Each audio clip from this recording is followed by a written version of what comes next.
Good evening, folks. Look at all the names.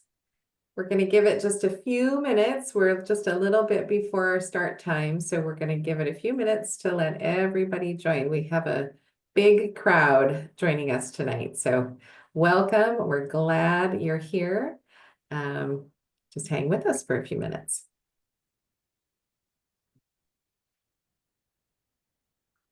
It's fun to see so many names on the screen that are familiar from our admissions process. I love it.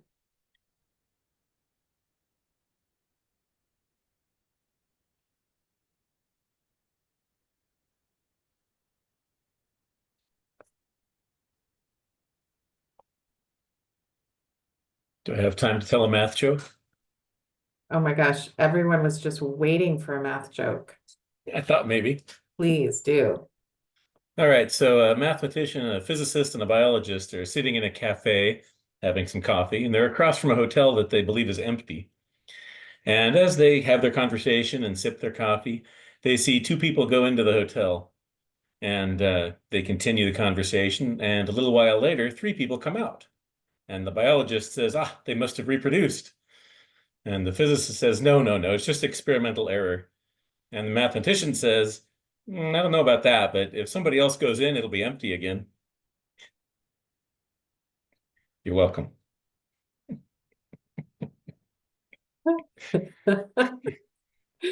Thank you, Colin. I mean, nowhere else can you start off an incredible Zoom meeting with a math joke. We appreciate it. Welcome to those who are just joining us. That was a math joke that we were starting out with. I think we're 2 minutes after 5, so I think we'll go ahead and get things going. We have a great crowd, which is fun, and I'm sure some more will still continue to filter in.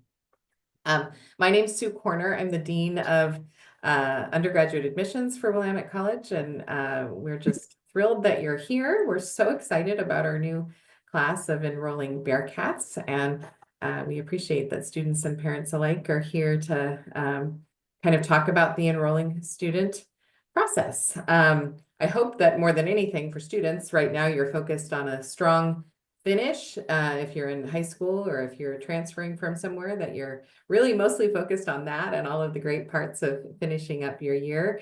But I am glad you're here to start to think about, to just start to dip your attention into this enrolling process. It's exciting, and if you can, throughout the summer, join us for as many of these events as possible. I am quite confident that you will have 95% of your stress about enrolling and preparing for that will be eliminated, because it really is, we step you through every little piece of the process, and I think it makes it very, very helpful for you.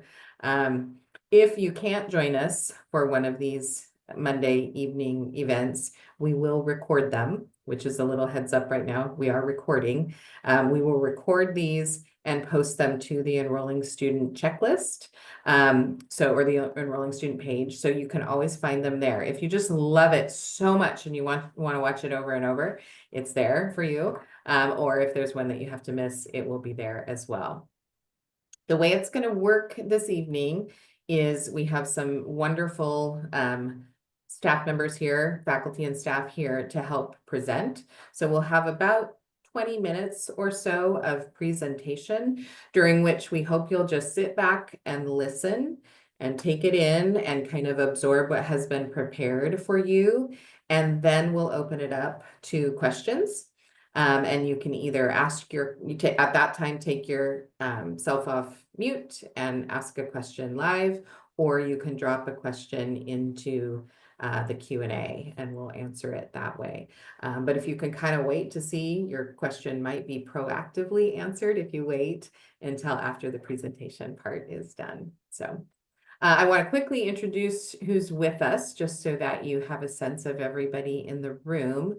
Our jokester is Colin Starr. Colin is a professor of mathematics and also our faculty associate dean for curriculum and student success, which is a mouthful. So Colin's here. He's going to talk to you about our college colloquium class.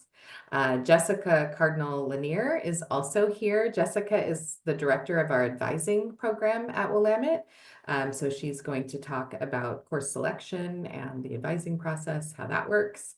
We have two amazing graduating senior students who work in the Office of Admission with us, who will be here to answer any questions that come up that might be best addressed from a student perspective. We have Grace Klein, there she's waving, and Hiva Reedy, who's here too. There's Hiva. And then kind of behind the scenes, just making sure everything runs smoothly, are two of my admission colleagues, Patrick Wilson and Amaya Latusik. They will be just making sure that everything goes well and also managing some of the Q&A. So thanks to everybody for being here. I'm going to turn it over to Colin to get us going with information about College Colloquium. Okay, thank you.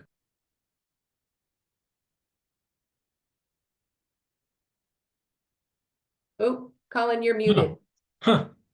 That's funny. So somebody actively muted me. I don't know why. Okay, so I've shared my screen. Hopefully everybody can see it fine. So yeah, I'm going to talk about the College Colloquium. This is your beginning of the first year experience. It comes right at the beginning of opening days. There we go. And it's the first class that you have. So it starts before all the other classes start. We have 3 or 4 sessions in opening days. You meet your colloquium professor and your colloquium associate, who's an undergraduate student who's been through all this before. And they're there to help and answer questions from a student perspective. They stick with the colloquium for the whole semester. And then because it began early, it also ends early before Thanksgiving. It's important to note that this is an academic course. It's not, well, I'll talk about what it's not later, but it's an academic course. It's an actual course where you'll have content and do all the things you expect in a course. Simultaneously, it serves as your introduction to college, what college life is like, what the expectations are, some resources, right? AES, where you go if you need accommodations, what the expectations are, like how heavy is the workload, how many hours a week should you expect to spend on homework, how do you email your professor, right? This kind of stuff. They'll discuss academic integrity. What do cheating and plagiarism look like? How do you avoid them?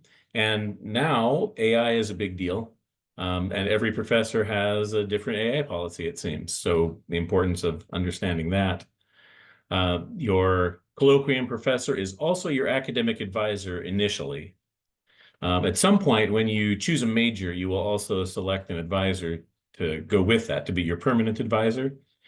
But in the beginning, your colloquium professor is your advisor, and they'll help you choose classes that will meet your goals, make sure that you're making progress on your general education, all that kind of stuff. And then there's Chase, which is this extra 1-credit course. I don't know if this little thing if it's visible to you, but it's bugging me. Okay, there we go. It's this extra hour per week, meets Thursdays noonish, just 1 time a week. And it's run by the CA, by your colloquium associate, the student, and it has some additional assistance for you in there. It helps you learn about the systems like Sage, which is where, when it's time to register for spring courses next year, you'll register. You'll log in there, you'll go through the system, and you'll sign up for the courses you want. The CA will help you learn how to do that using Sage. Canvas, probably many of you are familiar with Canvas. I know a lot of high schools use it. We're using it now too. I talked about campus resources. Some of that will come up in the colloquium itself. More of it will come up in Chase as well. And it's also a place where you can get some support from your peers, right? If you have a professor you're having trouble with, or you just want to compare notes about something where you're in one section of a course and one of your friends is in the same section, different section of the same course, maybe they have thoughts about that, or you can see how things stack up. All right, so what isn't CC? Well, it's not homeroom. Okay, it can kind of have that feel because of the way the semester begins, the way that the course starts off during opening days, and it's kind of special. It's a little different from other courses, but it's not homeroom. It's not a study hall. You're not going there to do homework for your other courses. It's its own course. And it's also not an easy A, which, again, I just want to forestall that before that impression starts. It's an actual academic course. You'll write papers, you'll read texts, you will have discussions, homework. Everything you expect from a course will also show up in your college colloquium course. It just has this additional built-in introduction to college material as well. So how do you do it? Well, you actually already, so here is some, just a few of the things that are topics for your colloquium course. You should have already received a link or have access to it from your checklist to sign up for your preferences. You're going to pick, if you haven't already, you're going to pick your top 6. You're not going to rank them. Part of my job is actually assigning students to colloquium sections, and there are a lot of constraints on that. If I also had constraints of first choice, second choice, third choice, it would probably be about impossible to make everybody happy. So my assumption going in is the 6 things that are listed for you are things that you're actually interested in, and I'll get you in one of them. By the way, the deadline for that is this Thursday, so please do get yourself signed up for a colloquium for your 6 topics. And if you need to reach me for anything, like Sue said, I am also the Faculty Associate Dean for Curriculum and Student Success. So if you have questions related to anything curriculum oriented at Willamette, feel free to reach out to me. You can get me a few different ways there. Or if you want to talk math, I'm always up for that. And that's all I had. I believe Jessica is next. Yes, hello. Perfect. I'm just going to share my screen as well. So my name is Jessica Cardinal-Lanier, and I'm the director of the advising program for our undergraduate students on the Salem campus. And I'm going to be talking about course registration, sort of the expectations of how many credits you might be taking. If you have any burning questions about AP credit or early college credit, those kinds of things, I will try to address some of that in the next 10 minutes or so. And let me see. I'm trying to advance. There we go. So this summer, I know a lot of you are working on the enrolling student checklist that you've been getting lots of communication about from our Office of Admissions. So as you go through your enrolling student checklist, there are a number of tasks or things that you have to do before you can actually get to the point where you are going to be scheduling an advising and course registration appointment. So on your enrolling student checklist, you'll see submit your college colloquium preferences, which Colin just talked about, and that deadline is this Thursday, May 15th. Once you do that, you'll be able to submit our course registration and advising questionnaire. So on this questionnaire, we want to know all about your interests, what classes you might want to start taking, any other things that you think would be beneficial for us to know about. We also want to have learn more about where you are at possibly with learning a language. So once you submit your advising questionnaire, you may be required to complete a language placement exam. This is not required for all students, but it will be required for some. So if you are required to take that language placement exam, please do so. It doesn't take a lot of your time. It's completed online. You can do it on your phone. It maybe takes 20 minutes. Do not study for the language placement exam because we do want to get a sense of what your current language ability is. Studying for it could do you a disservice because you might be placed into a higher class than you are actually able to do. So just take it. Once you complete that language placement exam, then you can get to, I believe, the advising and course registration appointment. And this is where you're going to meet with one of our summer registration advisors. So myself and Colin are part of this team of 15 advisors who will be assisting you in registering for classes this summer. And these appointments are available as early as June 2nd. So the sooner you sign up, the sooner you can get registered for classes, and that means you have access to the classes that are currently open. So just FYI, sooner is better. So course registration, I mentioned that you're going to be meeting with a member of our summer registration staff. You'll review your advising questionnaire that you submitted. We'll talk about your interests, and we will actually select and register you for classes during that appointment. And you'll get your schedule that you'll be able to review right after that meeting. All of our appointments are via Zoom, so please make sure that you are able to access Zoom for that meeting. And during this meeting, be sure to share with your advisor any scholarships that may require you to be enrolled in a course. So if you have a debate scholarship or a music scholarship, there are some classes that you will need to be taking to be in good standing with that scholarship. If you are thinking of working or do need to work during the academic year, please let us know so that we can just be aware of that and be mindful of your responsibilities during the week. If you know what your intended major is, great, please let us know. If you don't, that's totally fine. If you're thinking pre-med, let us know. There are definitely some classes we want to get you into right away. If you have an interest in one of our dual degrees, you'll note that on our advising questionnaire, I believe, but we do want to know if you have a dual degree interest because that's an accelerated program and we want to start planning for that right away. And anything else that you think may affect your course schedule. So many of our student athletes are very busy during the week. They have practices and training in the morning and in the later afternoon, and we want to be mindful of what that schedule looks like.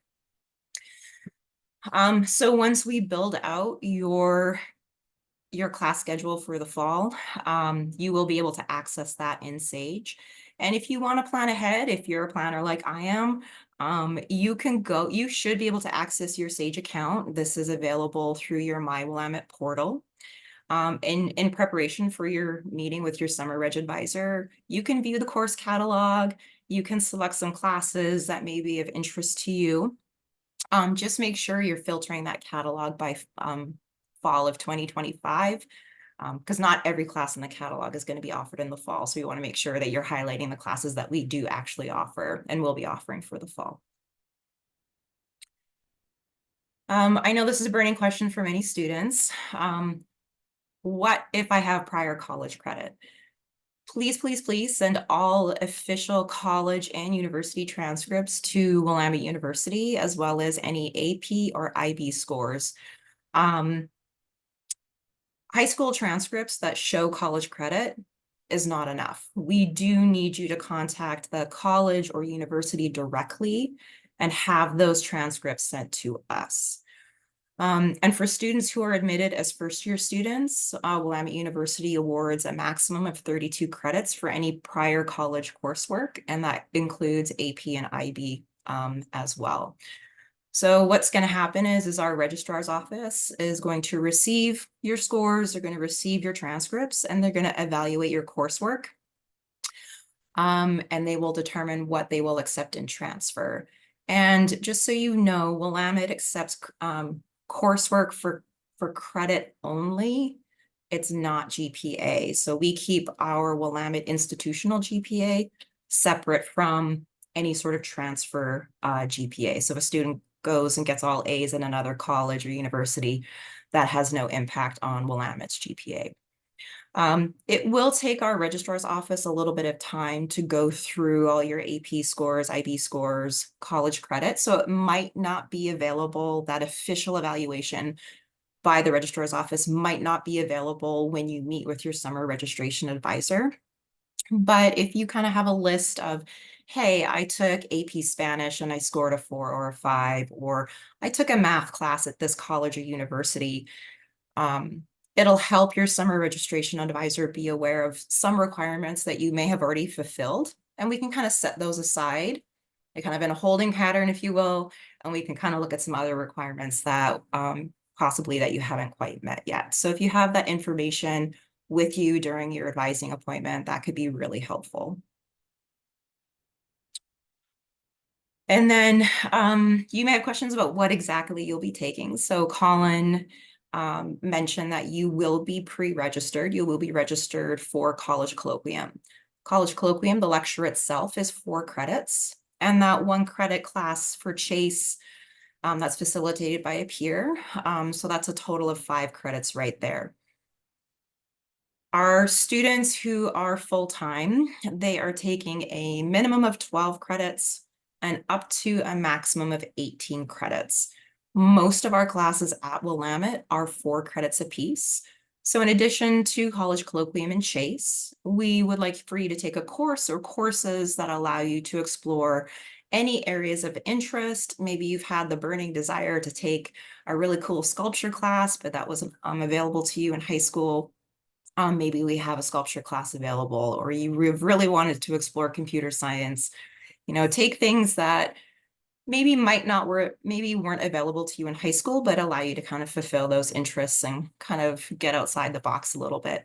Also really wanting you to take some classes that you would fulfill a major that you possibly know that you want to do, or if you have some majors you think you might want to explore, taking classes in those majors would be really great. If you're completely undecided, that is totally fine, and we will work with you to try to find classes that meet your interests. We also really want students to take some classes to meet general education requirements, and some of the classes that you are taking for your interest or for your major may also do a dual purpose and satisfy gen ed. And part of that, we really like students to start their language requirements sooner rather than later. And that could be possibly one of those 4 classes students are taking for the fall. So for the fall, somewhere between a minimum of 12 credits up to a maximum of 18. If a student is doing 4 credit classes in that 1 credit Chase session, you're getting 17 credits, and we'll stop right there. We're not going to have you do anything beyond that. But if you want to take 13 credits for this fall semester, that's totally fine. And we do have a selection of some 2 credit classes as well. So again, you'll work with your summer registration advisor and build your course schedule kind of around your areas of interest, your availability, and just kind of move from there. And I think that's all I had for you today. I'm happy to take questions when we get to that point. My name is Jessica, and I'm the director of the advising program, and there's my contact information. Please feel free to reach out at any time. Both Colin and I and our friends over at admissions are here to answer your questions. Thank you so much, Jessica and Yeah. Colin. Super, super helpful.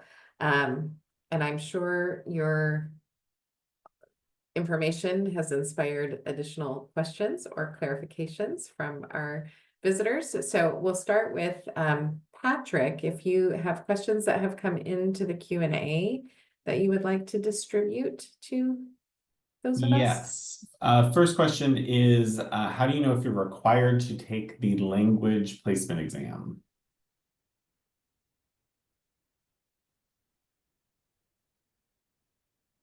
Jessica, do you want to answer that? Yeah, I can.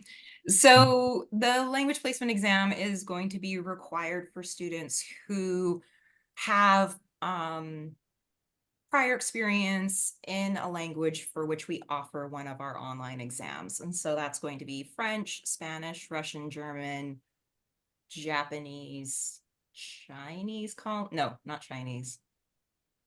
Anyway, so the advising questionnaire, as you go through it, will ask you some prompts for your previous language learning experience.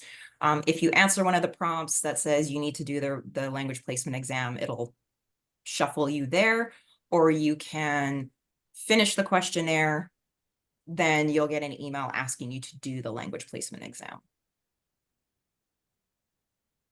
If I'm taking an AP language exam this year, do I still need to take the language placement exam? Yes, because we might not know your language placement like the AP score.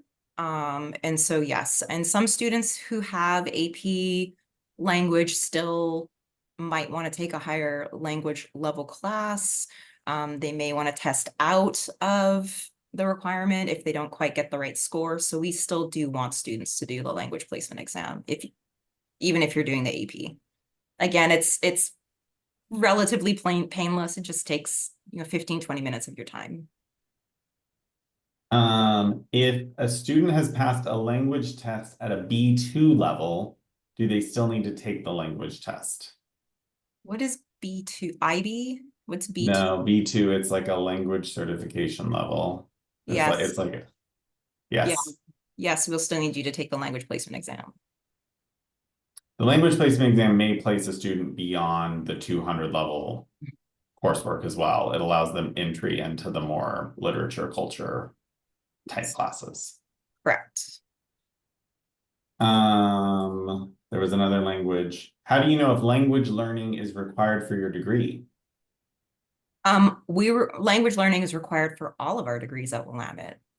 So it is a general education requirement, and every student must meet that requirement, and they can meet it in a variety of different ways. So we require proficiency through the end of our first year of the language.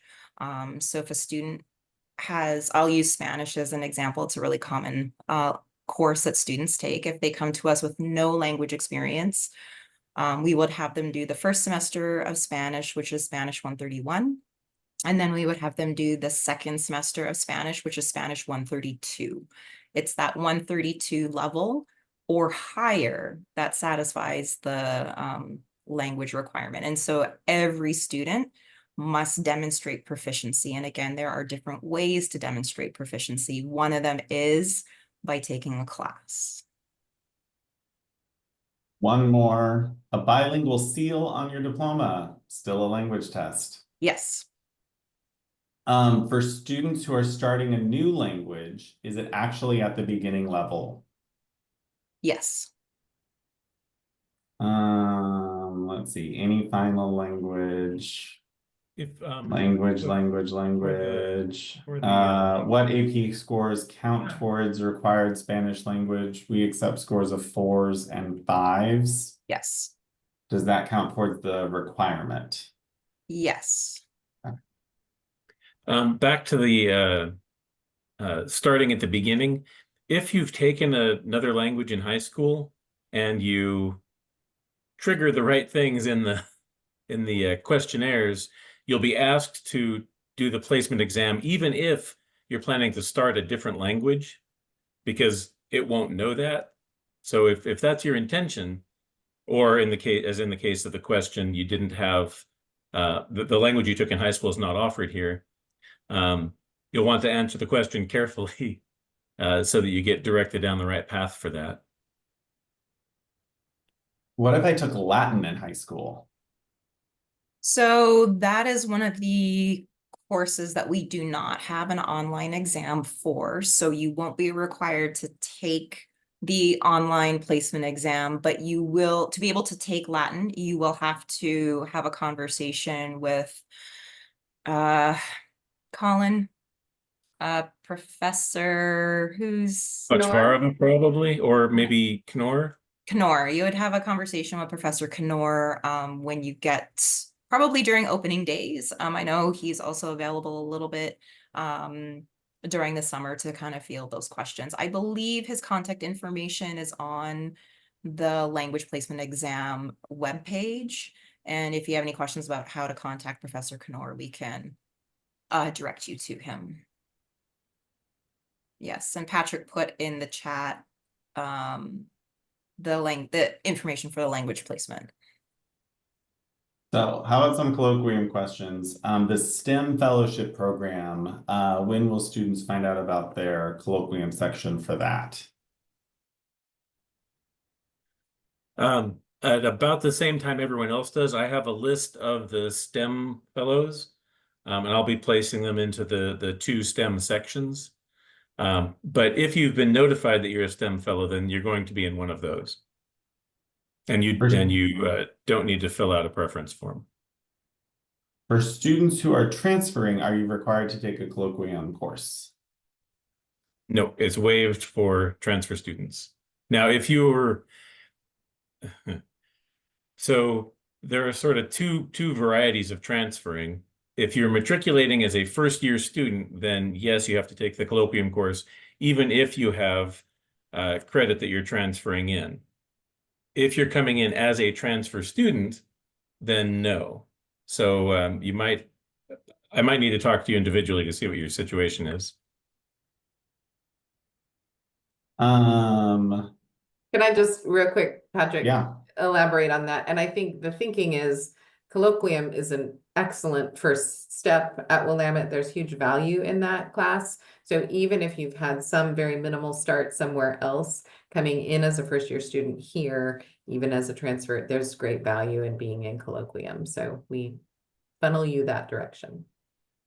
Yeah.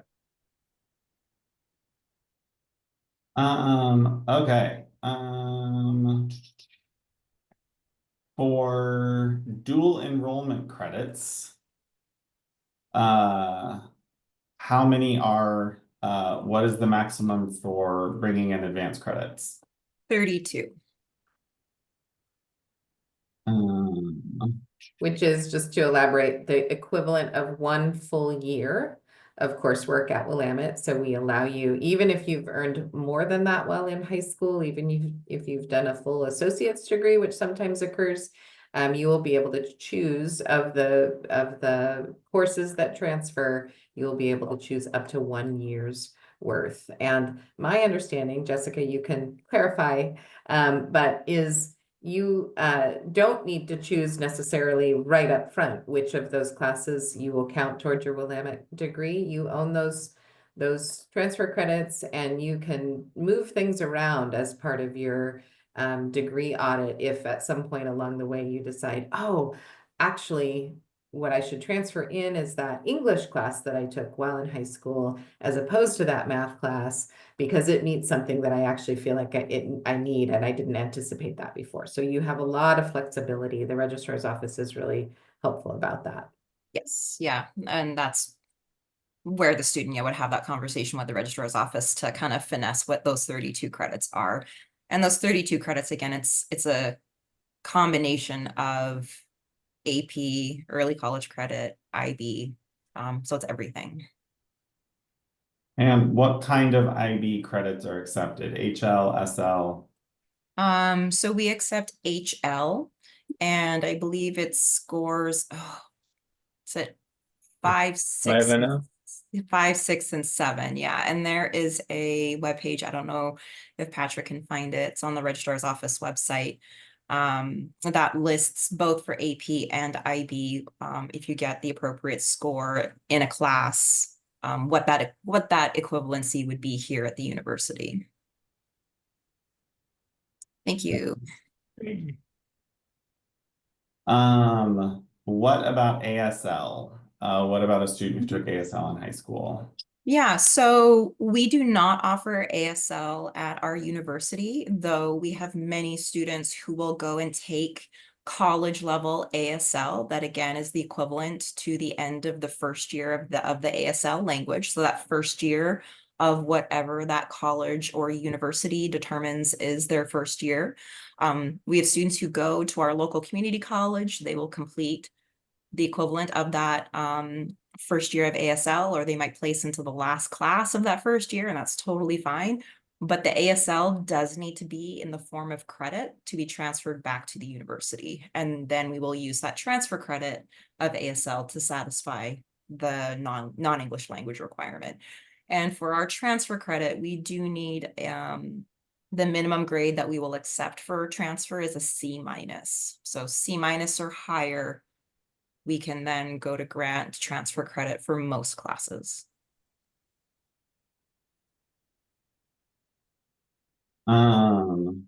For students who wish to connect with accessible education services or who are going to participate in the college access navigators, how does that work into the advising process? When should they connect? Please connect now if you are able to. On your enrolling student checklist, there is on the enrolling student checklist under advising and course registration, there is a task that says accessible education services early advising. This is not required, but only if you want to learn more information, or to get more information. But yes, our director of accessible education, his name is Jeff Larson. He meets with our incoming students throughout the summer.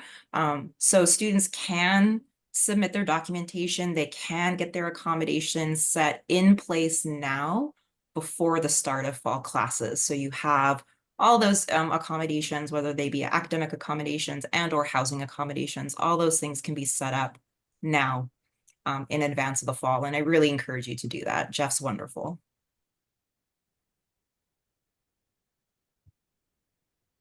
And does College Access Navigators impact the schedule at all? It does not. So we no longer have a course for College Access Navigators. So when students are meeting with their navigation assistant, it's just you schedule those weekly meetings as to what works best with you for you as well as your navigation assistant. Usually those I've seen those meetings be throughout the day and into the early evening. So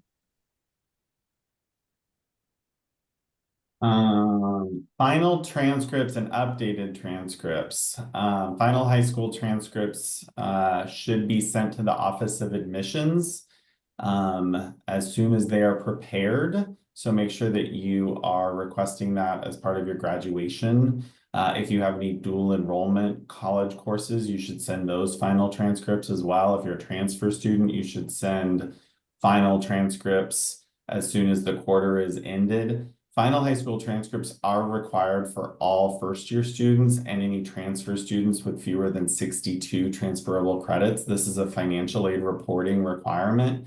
If your final high school transcript is not in our possession on the start of classes on August 25th, a hold will be placed on your account. You will not be able to register for spring classes. And then your advisor will be very unpleased when you go to get your spring classes approved. So please, please, please make sure that your final high school transcript gets sent into the Office of Admission. We will send you reminders about this. If you don't get it done in July, high schools are open in July, so that can still be done. Same with college transcripts. Thank you, Sue, for the address. You will get an email on Wednesday of this week with instructions regarding final high school transcripts. And that includes all of the ways in which we can accept final high school transcripts. And I know that's going on Wednesday because I wrote it today. If you applied with SAT or ACT scores and verified ACT or SAT test scores is on your admission checklist, we also need a verified version of your test scores. That can include a screenshot with your name and the scores, but only if you applied with test scores and haven't sent those. If you are in that bucket, that will also be in the email on Wednesday. And again, if those aren't in by the end of August, you'll also have a hold placed on your account. I think I got all the transcript questions. High school and college transcripts can be sent to the address that was listed in the chat, to the Office of Admission. They have to be official from the prior institution. They can't come through you. So you can't get a copy and email it to us. That won't count. And it must have the graduation date. That's what we're needing to audit for. It's a federal regulation. It's not just us being difficult or mean. It's that we are required to have that in order for you to be enrolled.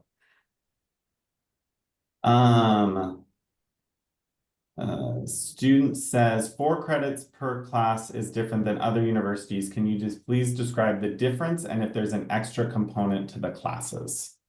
So the number of hours per average class. Colin, do you want to take that one? Sure. Am I unmuted? Yeah. Universities all have slightly different systems. We look at a lot of transfer transcripts coming in. Some of them are on quarters where it's 5 quarter credits. Some of them are on semesters where it's 3 semester hours or 4 semester hours or even 5 semester hours. In Willamette's case, generally 4 is the number. That corresponds to a workload that amounts to, let's see, each credit at Willamette is supposed to be 1 hour per week for 15 weeks plus some 2 or 3 hours outside of class, basically, for each of those.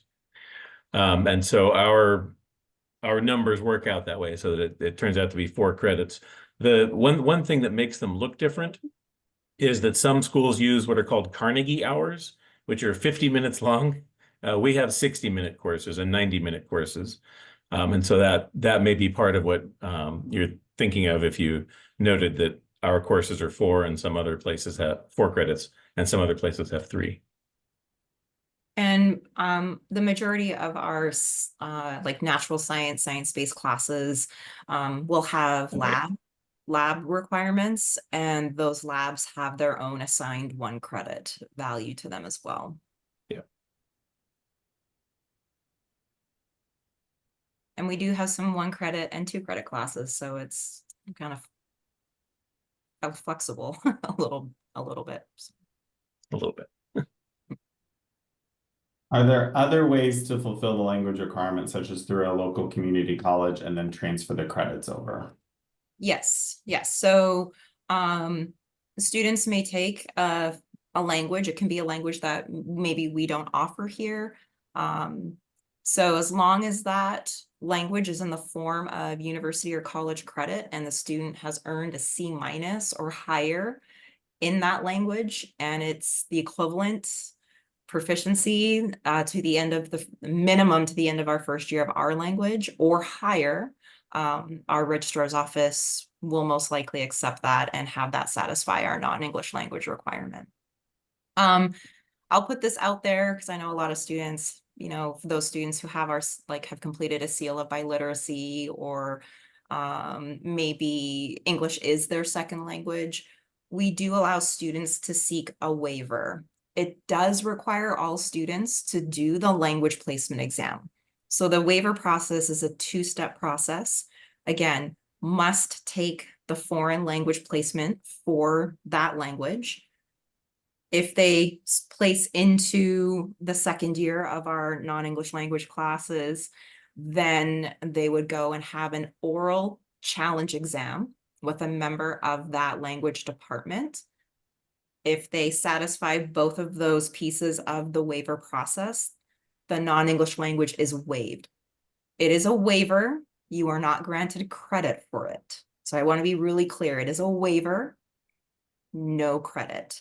For our students who have learning accommodations, there is a process for students to seek an alternative for our non-English language requirement. And that's something that, if you want, you can discuss with Jeff Larson during a meeting about academic accommodations.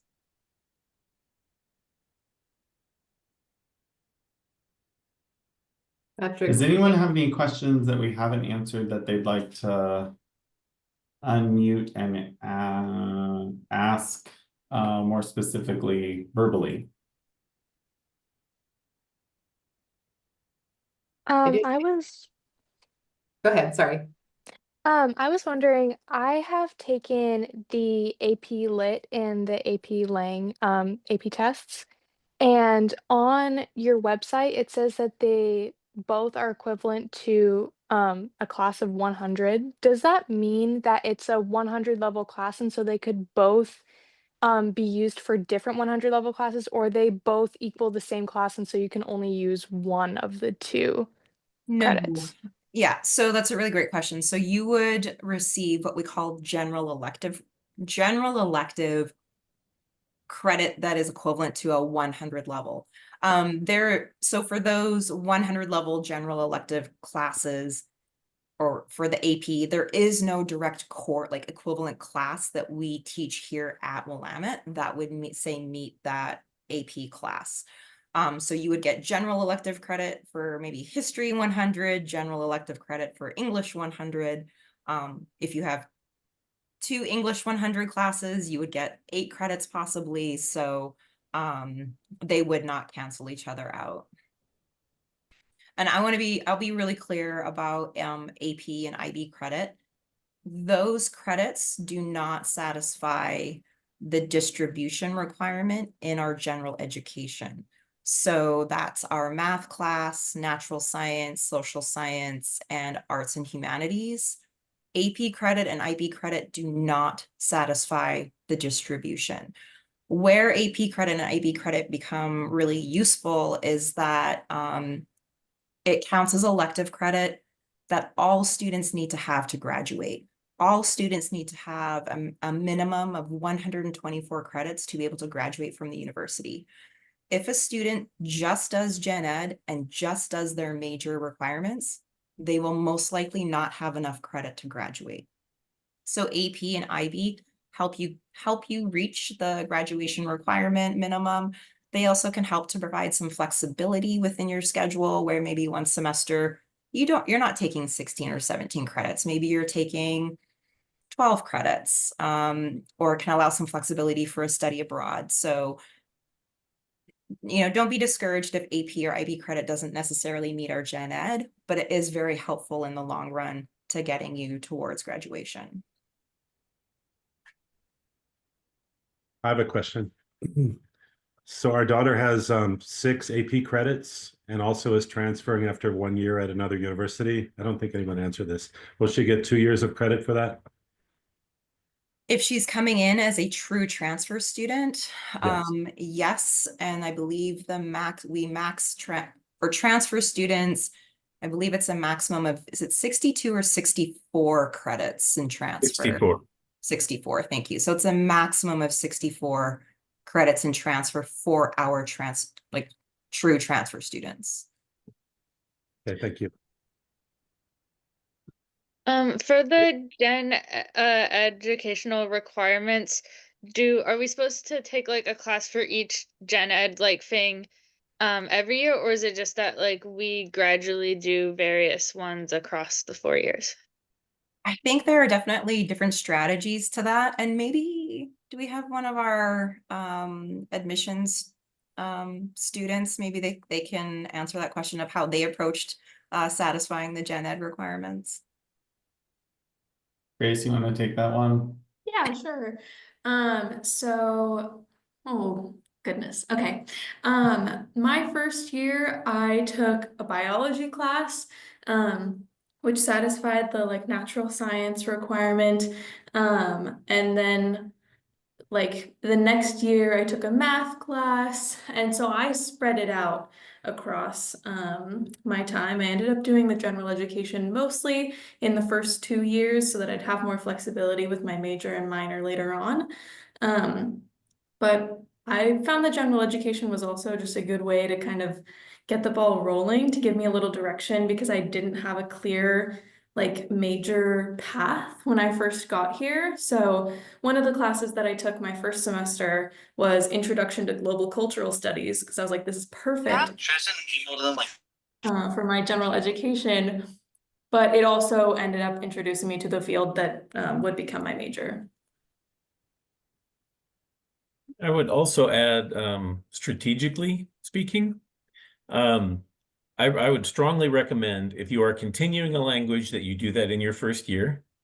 And if you are continuing a math course, that you do that in your first year. Like if you started calculus and you want more calculus, don't wait. Math and languages get rusty pretty fast. I know we're just about at time when we need to wrap things up, but I just wondered, Hiva, did you have anything to add as a transfer student for the way it worked for your core credits and things you were transferring in? Yeah, so luckily, yeah. So I completed my associates in liberal arts and Hawaiian studies.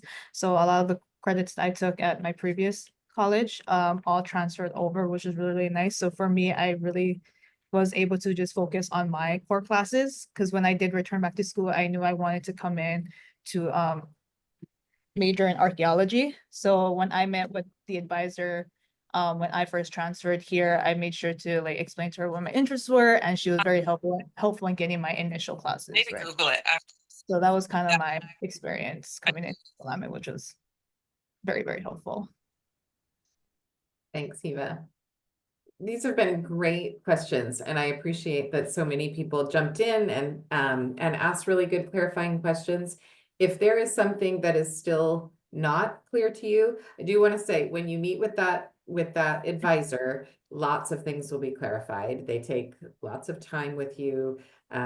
You will get the questions answered. But if I could ask everybody, Colin and Jessica and Patrick and Grace and Hiva and Amaya, if all of us could just drop our contact information into the chat, or email address, just so that if somebody has a follow-up question and they would like to reach out to us, everybody will have our contact information. I think that would be helpful.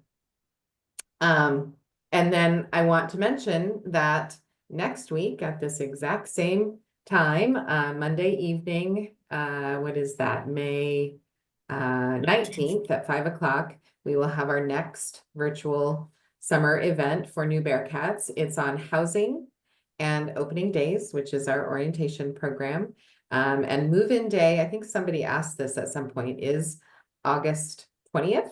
So that's the day that students need to plan to be here, unless you have early arrival because you are part of an athletic team. But majority of our students will arrive on August 20th. Which I will say is 100 days from now. Isn't that a nice round number? I know, I just saw Avery go, whoa, I know, 100 days from now, you will be moving in at Willamette. So that's an exciting countdown, and we will watch that number get smaller and smaller as we navigate these events over the next several weeks. But yeah, please let us know if we didn't answer a question. Please reach out to one of us. Thank you all for being here. Thank you very much to our presenters for giving such a great overview of what we have to plan for. Thank you again for being here. Do know that the recording of this will be posted to the enrolling student checklist. So if you need to go back and double check something that was said, you can do that. I hope you all have a great evening, and I hope to see many of you next week too. Thanks so much, everybody. Thanks, everybody. Good to see you all.